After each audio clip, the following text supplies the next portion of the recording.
very good morning to all of you. Welcome to the computer class. I am your computer teacher Sukriti, and students, today we will be starting a new chapter, that is Excel creating charts.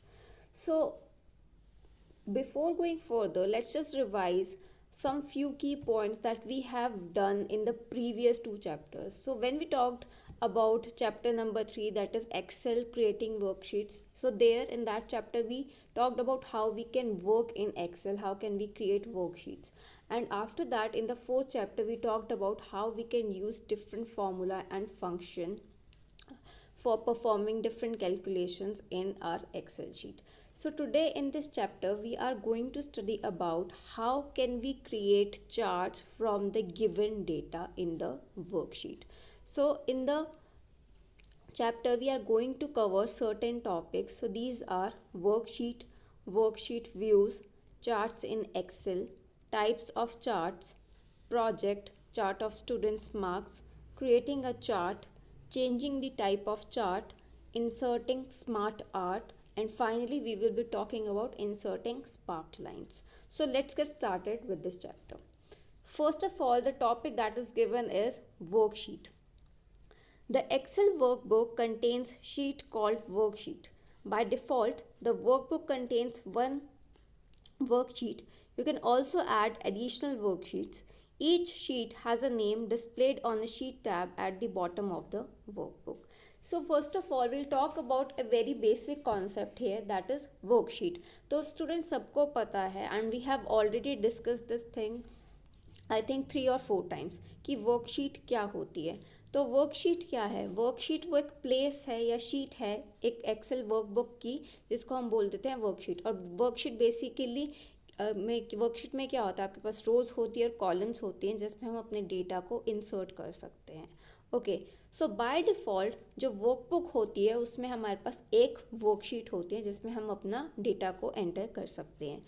You can add additional worksheets in your workbook. तो कभी भी क्या होता है, workbook क्या होती है, आपकी पर्टिकुलर फाइल होती है जिसके अंदर बहुत सारी इंडिविजुअल वर्कशीट्स हो सकती हैं.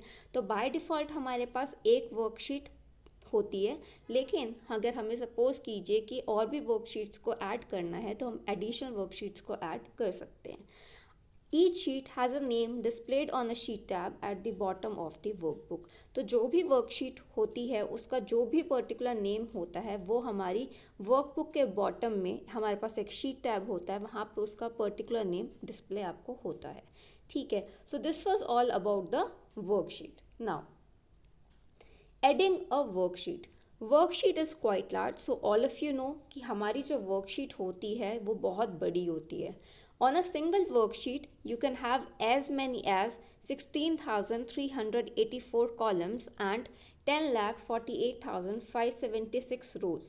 ठीक है, अभी हमने बात करी कि जो हमारी वर्कशीट होती है दैट इज़ क्वाइट लार्ज. तो हमारी जो सिंगल वर्कशीट होती है उसमें हमारे पास 16,384 कॉलम्स होते हैं और हमारी जो रोज़ होती हैं दैट इज़ 10,48,576 रोज़. तो अगर हम इन कॉलम्स और रोज़ को आपस में मल्टीप्लाई कर देंगे so that will result in this particular number of sales. तो जो ये पर्टिकुलर नंबर ऑफ सेल्स आपको गिवन है that is very huge in amount. तो इतने नंबर ऑफ सेल्स आपकी एक वर्कशीट के अंदर होंगे. As you can guess, scrolling to the end of a large worksheet using only tab and arrow keys is quite time consuming. तो जैसे कि अभी यहाँ पर हमने बताया कि जो हमारी वर्कशीट होती है वो क्वाइट लार्ज होती है, तो उसमें इतने सारे सेल्स होते हैं, इतने सारे कॉलम्स होते हैं, इतनी सारी रोज़ होती हैं. तो अब सपोज़ कीजिए कि आपको एक वर्कशीट के अंदर आपको अपनी वर्कशीट को स्क्रॉल करना है. टैब कीज से आप कर सकते हैं, आप एरो कीज से कर सकते हैं, लेकिन जब भी हम स्क्रॉलिंग करते हैं इतनी बड़ी वर्कशीट को तो that requires a lot of time और इससे आपका जो टाइम होता है काफ़ी कंज्यूम हो जाता है. So it is a better option for you to add a new worksheet to your workbook. तो सबसे अच्छा ऑप्शन क्या है, इससे बेटर ऑप्शन क्या है कि आप इतनी बड़ी वर्कशीट को स्क्रॉल डाउन ना करें. तो उससे अच्छा है कि आप अपनी वर्कबुक के अंदर एक न्यू वर्कशीट को ऐड कर लें. Okay, by default Excel 2019 has only one worksheet. ठीक है, तो हमारा जो एक्सेल 2019 है उसके अंदर बाय डिफ़ॉल्ट एक ही वर्कशीट होती है. Okay, so now we will see how we can add a worksheet. So students here you can see, जैसे कि हमने बताया कि जो हमारी टैब होती है, शीट टैब होती है, वहाँ पर हमें जो भी पर्टिकुलर वर्कशीट होती है उसका नेम डिस्प्ले होता है। तो यहाँ पर हेयर वी हैव शीट 1, लेकिन शीट 1 के साइड में यू कैन सी हेयर वहाँ पर एक प्लस का साइन है। तो प्लस का साइन का मतलब क्या है कि यहाँ से आप एक एडिशनल वर्कशीट को ऐड कर सकते हैं। So first of all what you are going to do, you are going to click on the new sheet icon. ठीक है, तो न्यू शीट आइकन पर हम क्लिक करेंगे। आफ्टर दैट यहाँ पर पिंक पॉइंट से आपको क्या मार्क किया हुआ है, Excel adds a new worksheet with default worksheet name. तो जैसे ही आप न्यू शीट आइकन पर क्लिक करेंगे, वैसे ही जो हमारा माइक्रोसॉफ्ट एक्सेल है वो न्यू वर्कशीट को वहाँ पर हमारे लिए ऐड कर देगा। और उस वर्कशीट का नेम क्या होगा, जो डिफ़ॉल्ट वर्कशीट का नेम होता है, जैसे कि शीट 1, तो ऐसे ही जो हमारा एडिशनल वर्कशीट होगी उसका नेम क्या होगा, शीट 2। तो इस तरीके से क्या हो जाएगा, हमारी एक एडिशनल वर्कशीट हमारी वर्कबुक के अंदर ऐड हो जाएगी। ओके, आफ्टर दैट अभी हमने ये सीखा कि कैसे हमने एक एडिशनल वर्कशीट को अपनी वर्कबुक के अंदर ऐड कर लिया। Now the next topic is switching between worksheets, कि अगर हमें हमारे पास काफ़ी सारी वर्कशीट्स हैं और हमें काफ़ी सारी वर्कशीट्स के अंदर स्विच करना हो, like from moving from one worksheet to another, तो वो हम कैसे करेंगे। देखिए, there are many ways to move around on your Excel worksheets. तो हमारे पास जो हमारी एक्सेल वर्कशीट्स होती है उसमें इधर उधर जाने के लिए हमारे पास बहुत सारे डिफरेंट मेथड्स होते हैं, तो बहुत सारे डिफरेंट वेज होते हैं। You can switch to another worksheet in a workbook by clicking tabs along the bottom of the spreadsheet window. तो हम क्या कर सकते हैं, लाइक सपोज कीजिए कि मुझे एक वर्कशीट से दूसरी वर्कशीट के अंदर जाना है, तो वो मैं कैसे कर सकती हूँ कि मैं एक पर्टिकुलर टैब को क्लिक करूँगी जो हमारी स्प्रेडशीट विंडो के नीचे जहाँ पर हमारा शीट टैब होता है, वहाँ पर क्या कर सकती हूँ, मैं अलग अलग टैब्स पर क्लिक कर सकती हूँ और इस तरीके से मैं कहाँ जा सकती हूँ, डिफरेंट वर्कशीट के अंदर काम कर सकती हूँ। सो नाउ हेयर जो हमारे पास ऑरेंज पॉइंट है, what it is showing, so this area displays a tab for each worksheet in your workbook. तो हमारे पास ये जो पूरा ऑरेंज पोर्शन है, तो ये आपको क्या दिखा रहा है कि ये यहाँ आपके पास टैब है अलग अलग वर्कशीट के लिए। The displayed worksheet has a white tab. ठीक है, तो अब ये सोचिए कि जिस पर्टिकुलर वर्कशीट को आपको यूज़ करना है, बेसिकली जो वर्कशीट खुली हुई है, तो वो वहाँ पर कौन से कलर में होगी, वो होगी वहाँ पर वाइट टैब के अंदर। ठीक है, सो यहाँ पर क्या है, हमारे पास जो शीट 1 है, तो यहाँ पर वो इस टाइम पर शीट 1 को डिस्प्ले कर रहा है। Okay, now first point, click on the tab of the worksheet you want to display. तो ठीक है, तो सबसे पहले हम क्या करेंगे, हम उस पर्टिकुलर टैब पर जाएंगे जिसको हमें डिस्प्ले करना है। The worksheet you selected will appear. ठीक है, तो सपोज कीजिए कि हमने जो भी टैब को हमने सेलेक्ट किया है वो आपके सामने आ जाएगी। The contents of the other worksheets in your workbook will be hidden behind the displayed worksheet. ठीक है, तो जो भी आपने जिस भी पर्टिकुलर वर्कशीट के टैब को क्लिक किया है वो आपके सामने डिस्प्ले हो जाएगी। The worksheet you selected will appear, और वो वर्कशीट आपके सामने आ जाएगी। तो जो भी कंटेंट्स है दूसरी वर्कशीट्स के, वो आपकी वर्कशीट के, जो आपकी डिस्प्लेड वर्कशीट है उसके पीछे आ जाएगी वो वाली पर्टिकुलर वर्कशीट। ठीक है, okay, now if you have added many worksheets in your workbook and the worksheet tabs are not visible, then click on one of the following buttons to move through the worksheet tabs. अब देखिए, अब हमने क्या किया, यहाँ पर हमने sheet 1 बना रखी है और शीट 2 है हमारे पास। तो सपोज करो कि अगर यहाँ पर मैंने शीट 2 को क्लिक किया और मैंने यहाँ पर शीट 2 डिस्प्ले कर ली। ठीक है, इसी तरीके से सपोज कीजिए कि मेरी एक वर्कबुक है, उसमें मेरे पास बहुत सारी वर्कशीट्स हैं। ठीक है, तो हो सकता है कि मुझे उनमें से किसी एक पर्टिकुलर वर्कशीट के ऊपर काम करना है, लेकिन उस टाइम पर मुझे जो हमारी वर्कशीट टैब है वो मुझे विजिबल नहीं है। तो मैं क्या कर सकती हूँ, वहाँ के लिए मेरे पास एक ऑप्शन है। तो हमारे पास 2 बटन्स होते हैं। हेयर यू कैन सी हमारे पास क्या है, एक है हमारे पास डिस्प्ले प्रीवियस टैब और हमारे पास सेकेंड ऑप्शन है डिस्प्ले नेक्स्ट टैब। ठीक है, तो डिस्प्ले प्रीवियस टैब किस लिए होता है, डिस्प्ले प्रीवियस टैब होता है कि अगर मुझे पहले वाली प्रीवियस वाली टैब को देखना है तो मैं डिस्प्ले प्रीवियस टैब को क्लिक करूँगी। अगर सपोज कीजिए कि मुझे नेक्स्ट टैब को देखना है तो मैं उसके लिए डिस्प्ले नेक्स्ट टैब पर क्लिक करूँगी। ठीक है, so now These buttons only become active when you have worksheet tabs that are not visible. तो यहाँ पे एक इम्पॉर्टेंट चीज़ क्या है कि जब सपोज कीजिए कि आपकी वर्कशीट टैब्स आपको अवेलेबल नहीं है या फिर आपको डिस्प्ले नहीं हो रही हैं, तभी ये बटन्स आपके एक्टिव होते हैं, तभी आप इन बटन्स का यूज़ कर सकते हैं। ठीक है स्टूडेंट्स, तो यहाँ पर हमने बेसिकली देखा कि कैसे हम स्विचिंग कर सकते हैं डिफरेंट वर्कशीट्स के अंदर। Okay, now the next topic is renaming a worksheet. तो अभी हमने क्या सीखा कि जो भी हम वर्कशीट ऐड करते हैं बाय डिफ़ॉल्ट उसका नेम होता है या तो शीट 1, सपोज एडिशनल हमने एक और वर्कशीट ऐड करी तो sheet 2, sheet 3 and so on. So now by default worksheets are named as sheet 1, sheet 2 and so on. ठीक है, तो बाय डिफ़ॉल्ट हमारी जो वर्कशीट्स का नेम होता है वो कैसे होता है, शीट 1, शीट 2 एंड इसी तरीके से हमारी वर्कशीट्स का नेम दिए जाते हैं। You can rename your Excel worksheets to identify the content. तो अब क्या करना है हमें, यहाँ पर हम अपनी वर्कशीट्स को अलग अलग नेम दे सकते हैं ताकि हम वहाँ से ये आइडेंटिफाई कर सकें कि इस वर्कशीट के अंदर हमने क्या काम किया हुआ है या इस वर्कशीट हमारे लिए किस तरीके से हम इसको आइडेंटिफाई कर सकते हैं। ठीक है, so now here double click on the tab for the worksheet you want to rename. ठीक है, तो हम क्या करेंगे, हम पर्टिकुलरली उस टैब पर जाएंगे। जैसे सपोज कीजिए यहाँ पर इसने शीट 1 को डबल क्लिक किया, तो हमने क्या करना है, यहाँ पे शीट 1 को हमने रीनेम करना है। So now we will just double click on the tab. ठीक है, जिस भी पर्टिकुलर वर्कशीट को हमने रीनेम करना है तो हमने क्या किया, उस पर्टिकुलर टैब पर गए और हमने डबल क्लिक किया। Now type a name for the worksheet and then press the enter key. ठीक है, तो जैसे हम डबल क्लिक करते हैं किसी भी टैब के ऊपर तो वो पर्टिकुलर जो वर्कशीट है वो क्या हो जाती है, उस पर्टिकुलर वर्कशीट का जो नेम होता है वो हाईलाइट हो जाएगा। अब हाईलाइट हो जाएगा तो अब आप क्या करोगे, वहाँ पर कोई भी पर्टिकुलर न्यू नेम देना चाहते हो तो आप दे सकते हो। Like suppose I want to rename it as Sukriti, तो मैं वहाँ पर क्या लिख दूँगी, सुकृति लिख दूँगी और फिर finally I will press the enter की। तो मेरी जो वो वर्कशीट है उसके बाद नेम हो जाएगा सुकृति। इसी तरीके से आप कोई भी नेम अपनी वर्कशीट को दे सकते हैं, लेकिन the most important thing is a worksheet name can contain up to 31 characters including the spaces. लेकिन इम्पॉर्टेंट चीज़ क्या है कि जो मेरी वर्कशीट का नेम होगा उसके अंदर मैं सिर्फ और सिर्फ 31 करेक्टर्स तक का ही नेम लिख सकती हूँ और 31 करेक्टर्स के अंदर मेरे स्पेसेस भी इंक्लूड होंगे। तो आपको ये ध्यान रखना है कि जो भी आप नेम देते हो अपनी वर्कशीट का, that should not exceed 31 characters. ठीक है, 31 करेक्टर्स से वो ज़्यादा नहीं होनी चाहिए। ठीक है स्टूडेंट्स, तो यहाँ पे हमने सीखा कि कैसे हम किसी भी एक पर्टिकुलर वर्कशीट को रीनेम कर सकते हैं। Okay, now so now here we have one new topic, that is coloring a worksheet tab.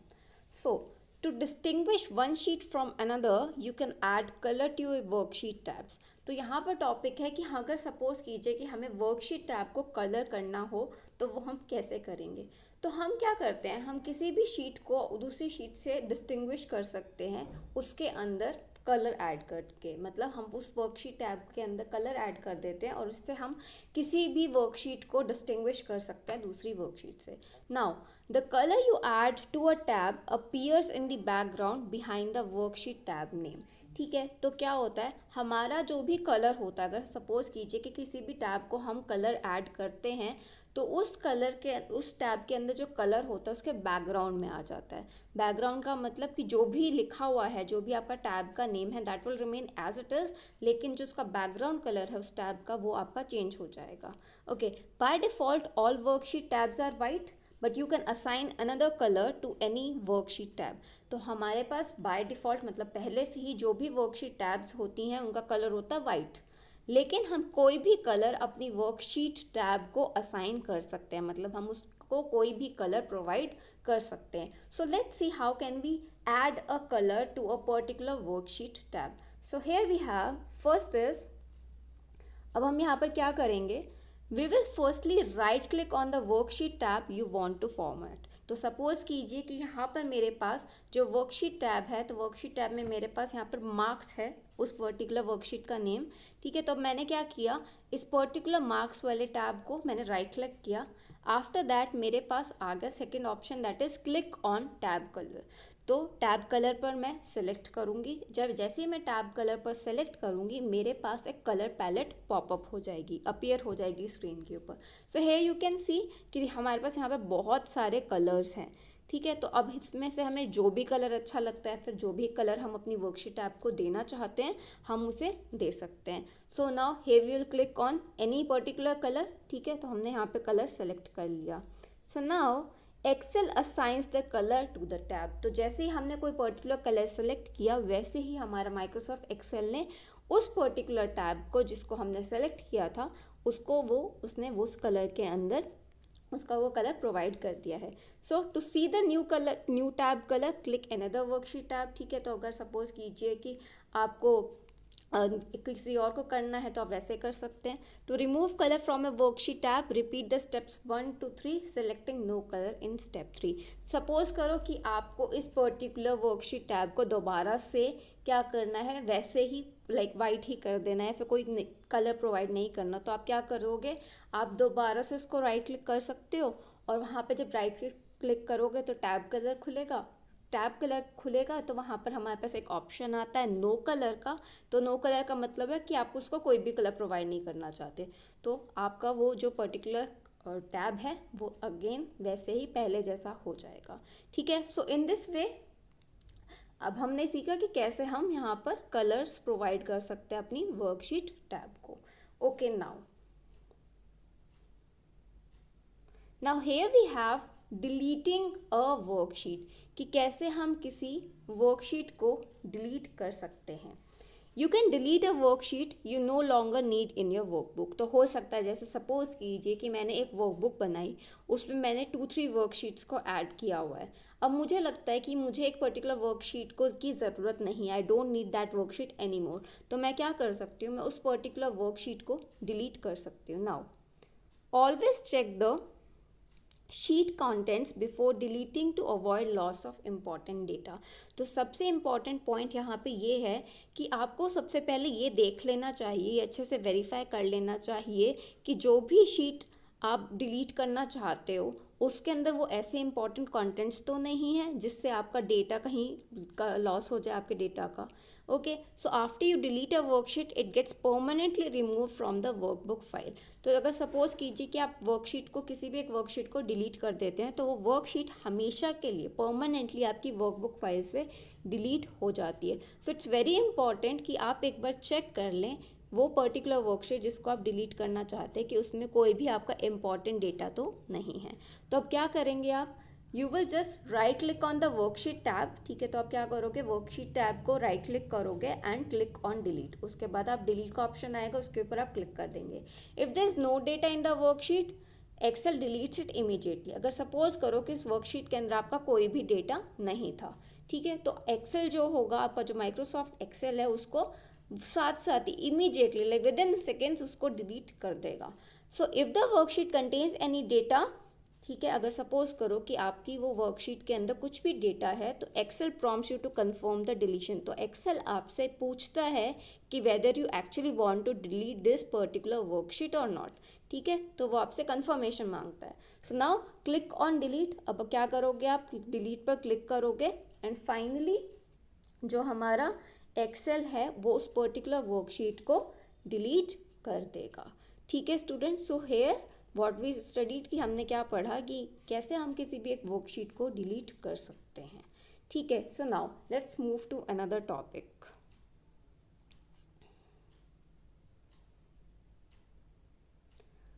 So here we have a new topic that is worksheet views. ठीक है, in Excel you can see different views of your worksheet in normal view, page layout view and page preview. Okay, the normal view shows one continuous page of columns and rows. ठीक है, तो हमारी जो worksheet होती है, basically हम अपनी worksheet को 3 व्यूज से देख सकते हैं। हमारे पास डिफरेंट व्यूज है। तो first view we have is normal view. Second view जो होता है हमारे पास क्या होता है, पेज लेआउट व्यू, और जो हमारे पास थर्ड व्यू है that is called page break preview.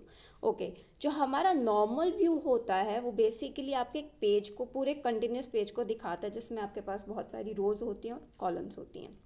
Then, the page layout view displays your worksheets on individual pages that corresponds to printed pages. तो पेज लेआउट व्यू बेसिकली आपको दिखाता है कि आपका पेज जब भी प्रिंट आउट उसका आएगा तो आपका पेज इस तरीके से डिस्प्ले होगा, ठीक है।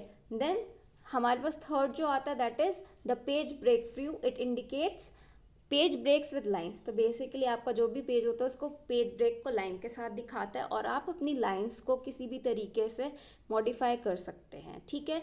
So now here we have and when one very important thing is कि जब भी आप अपनी एक्सेल की वर्कशीट को देखते हो तो हमेशा you see your Excel worksheet in the normal view. तो बाय डिफ़ॉल्ट हमारा जो एक्सेल होता है वो हमारी वर्कशीट को नॉर्मल व्यू में दिखाता है। So now first of all what you need to do is click on the page layout view icon. तो सबसे पहले हम क्या करते हैं, हम पेज लेआउट व्यू आइकन पर क्लिक करते हैं, ठीक है। तो हेयर यू कैन सी जहाँ पर हमारे पास 1 पॉइंट गिवन है, that is the page layout view icon. अब नाउ जो हमारे पास अब ऑरेंज पॉइंट है वो क्या दिखा रहा है कि हमारा जो पेज है, जो हमारी वर्कशीट है वो पेज लेआउट व्यू के अंदर अपीयर कर गई है, मतलब this is how the page is going to be seen. So now after that what we will do is will click on the page break preview icon. तो साथ में ही उसके हमारे पास पेज ब्रेक प्रीव्यू आइकन है, हम उसके ऊपर सिलेक्ट करेंगे और इस तरीके से जो हमारा पेज है वो हमें नज़र आएगा। तो the page break preview appears. Now click on the normal view icon. अब वापस से हम नॉर्मल व्यू आइकन पर क्लिक करेंगे ताकि हम अपनी वर्कशीट को नॉर्मल व्यू के अंदर देख सकें। Okay students, okay, I hope that you have got all these points. Okay, so we today talk about कि व्हाट इज़ अ वर्कशीट, हम किस तरीके से अपनी वर्कशीट को अपने वर्कशीट टैब को कलर कर सकते हैं, कैसे हम वो न्यू वर्कशीट्स को ऐड कर सकते हैं, एंड साथ ही साथ हमने ये भी पढ़ा कि हम किस तरीके से डिफरेंट वर्कशीट्स के अंदर स्विच कर सकते हैं। सो that's all for today. Okay, so we'll continue the chapter in the next class. Till then, take very good care of yourselves. Okay, thank you so much.